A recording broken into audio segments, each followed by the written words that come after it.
There was another aspect of, I guess, China's political culture I was keen to talk to you about, Anna, especially since one of your internet personas is Madam Mao, well, clearly a reference to Madam Mao, Mao's second wife, I think. And, one of the key figures in the Chinese Cultural Revolution, part of a Gang of Four.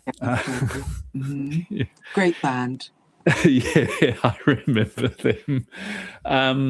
And certainly in the world of geopolitical YouTube, it has a bit of a gender problem, in my experience, which I'm ever so gently trying to correct here on the Burning Archive. Well,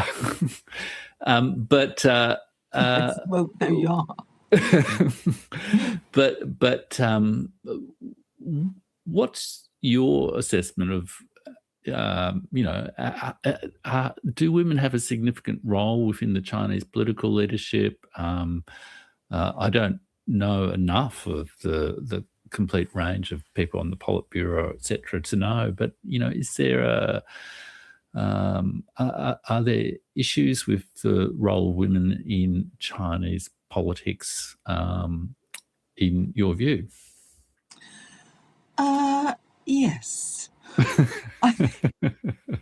Well, I mean, if you look at that table at when the Trump circus was in town, and I don't think there was one woman at that table, but it wasn't always like this. This is something that's happened relatively recently. I mean, when I was growing up as a kid, the images of women in China was very much, women wore white doctor's coats. You were scientists. You were expected to be, women hold up half the sky is basically what it boiled down to under the communists. That was like a comment from Mao or something, wasn't it? Yeah. Before that, you see, it sort of goes back to the Taiping Rebellion.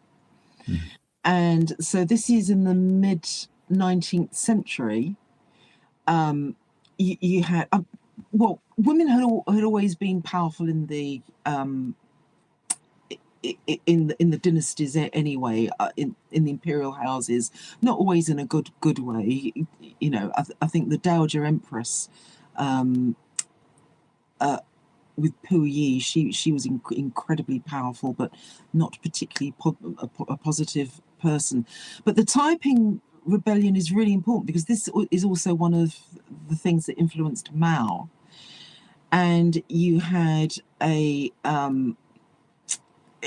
was a Jesuit. He was a Christian. He discovered Christianity, and so you had this combination of the old Chinese culture with this new input. It was like it was fresh blood. It was a revivifying aspect of Chinese thought, and it represented the poorest, the lowest. It really was. It was a very Christ-like thing, really. And I think at one point he had something like 20 million followers. A lot of women. They banned bound feet.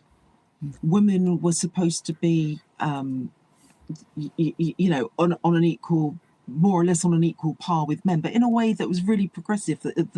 In the lower orders, you hadn't really seen anything like this before. Unfortunately, that gets crushed by an unholy alliance of British soldiers who were in battle with the Chinese Qing government at that time over the Opium Wars. They actually supported the Qing government, which was trying to put that down, and later on the Boxer Rebellion. So this progressive move was very much crushed by Britain. So the West can't get too feel too superior about that. But then you get to Mao. The women were incredibly important. the Long March. You know, you had a load of women on that. They were expected to fight. They were, you know, that they weren't dainty and bourgeois and pampered. They were expected to get down and dirty with the guys to fight for their nation, to fight for their country. It's a shame because the Chiang Kai-shek's, like the Republic, when they fled to Taiwan, taking that, you know, they took all the best museum artifacts with them to, and a lot of them are on display in Taipei. But they also took some of the fashions that I quite like the Cheongsam. That's very much sort of Shanghai. Which is supposed to be the Paris of the East. That have tea dances. They did ballroom dancing until the liberation. So when I was a kid, all I knew was the Mao suits. I rather liked them. I quite liked them. I always wanted a red guard cap. Yeah. So what you have now, and you'd started to get women breaking through. So for example, the ambassador to Britain in 2007 to 2011 was Madam Ying. She was incredibly talented, and also she had great charm. She handled the British government so well. David Miliband at the time was the foreign the foreign secretary, and she also engaged with the media. You see, this is something that really annoys me, because she got out there. There's one sort of small controversy, and that is where she was living, and her daughter was out with her as well at school here. And one of the reality TVs were renting a house nearby, and it was noisy. You can imagine all these all-night parties, and she complained. And then there was this backlash in the press against her. How dare they, tell us what to do? She handled that with such charm that the press were eating out of her hand. She said, "Oh, of course, I love reality shows, and my daughter's here, and she loves that as well." And she was just very smart. She was so smart that they kicked her upstairs to the foreign ministry, and I don't know if she's numbered.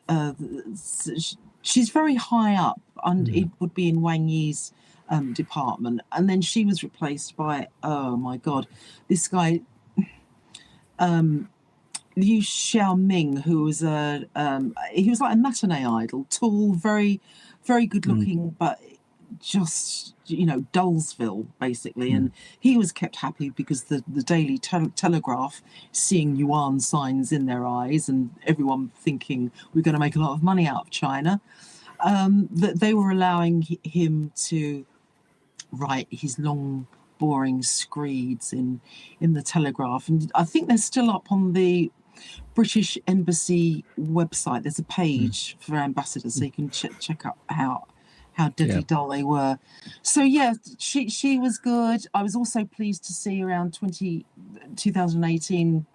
It must have been after about 2020, or around that time anyway.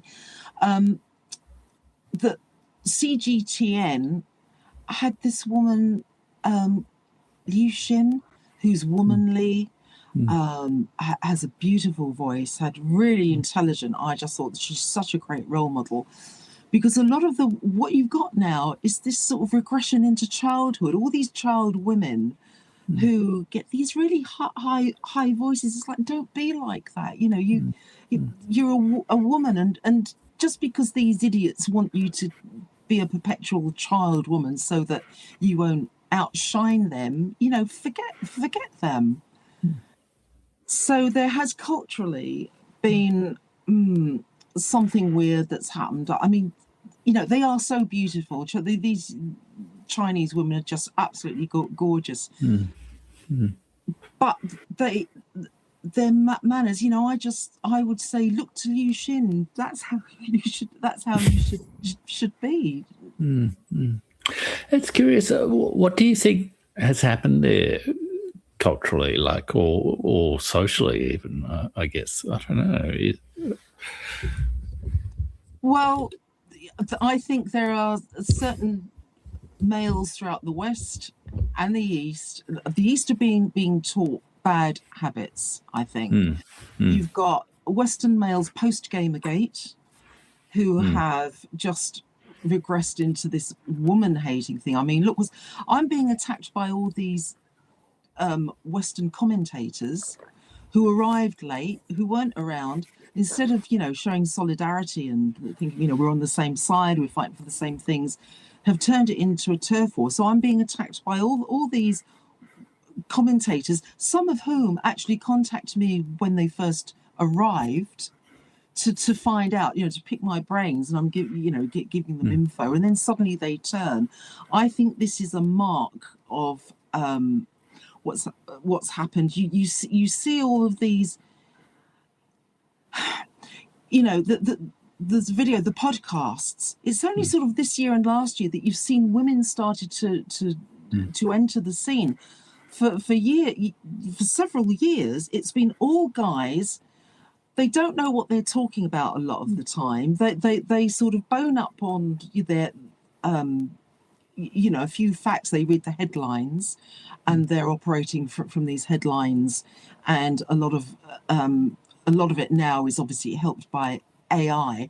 And there's real hostility towards women who might know more than them, who, have something to pass on.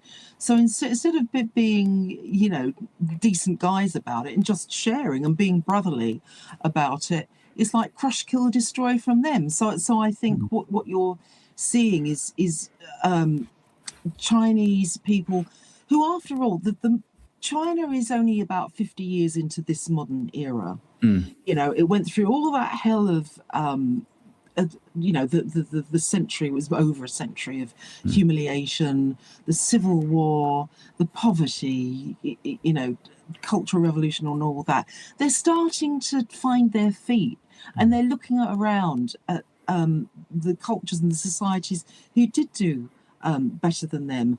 And unfortunately, you've got these people who are just giving them the wrong signals and the wrong messages all the time.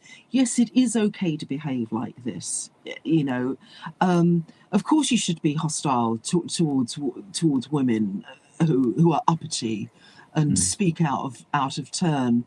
And it's a horrific thing. And I also think within, China's not monolithic. It's you have different wings. You've got a bourgeois wing there. You've got a potential what's it called? A fifth column. Fifth column, thank you. Yeah. A fifth column that would happily, if for their own benefit, sell out to America. Then you've got the bulk of people who I think just want to live a decent life and, live it well and be generous. And there is a kindness there towards, people in Africa and the global south and so on. And then you've got the people who know about communism. And I am actually assured by somebody who said that they do, in government, they do talk about the possibility of which way it can go. But there are people inside the Chinese government who sort of, they have a collective memory of what it was like before, what it could go back to. And they absolutely, I think the impression I got was it's going to be over their dead bodies that they're going to allow that to happen again. So the petty bourgeoisie who now seem to be, dominating the discourse, we know which side that they're on, because only a few years ago they either just weren't aware at all, or they were actually siding with the power. And I just think that is such a low level way to be. They can't transcend their own personal needs. They have no insight. They have no introspection. And quite frankly, I don't think they're that intelligent. Well, thank God for your participation in the sphere, but I mean, it's going to be an interesting issue to watch, really, I guess, and how that sort of shapes up over the next, period of time. Because clearly, China's affected by all the social dynamics that affect every society, and of course, women in political leadership roles, broader leadership roles. the whole, American manosphere weirdness of the last few years. I Yeah, mean, yeah. it's just really weird stuff. And you look at you look at the Trump women who Yeah, have to mutilate themselves in yeah, plastic surgery to look a certain way, I think, to make up for what they're lacking inside. I think in the West, everyone's spirit is being killed off for yeah, mammon, but yeah, basically. And I think I wish and I hope that American women, Western women in Britain, I hope that they manage to see through this. These values, these are just baubles. yeah, Find yourselves and fight back. So I yeah. think if we start to see Chinese women, doing that, I think that's going to be such a great sign that they're still Yeah. on the right track.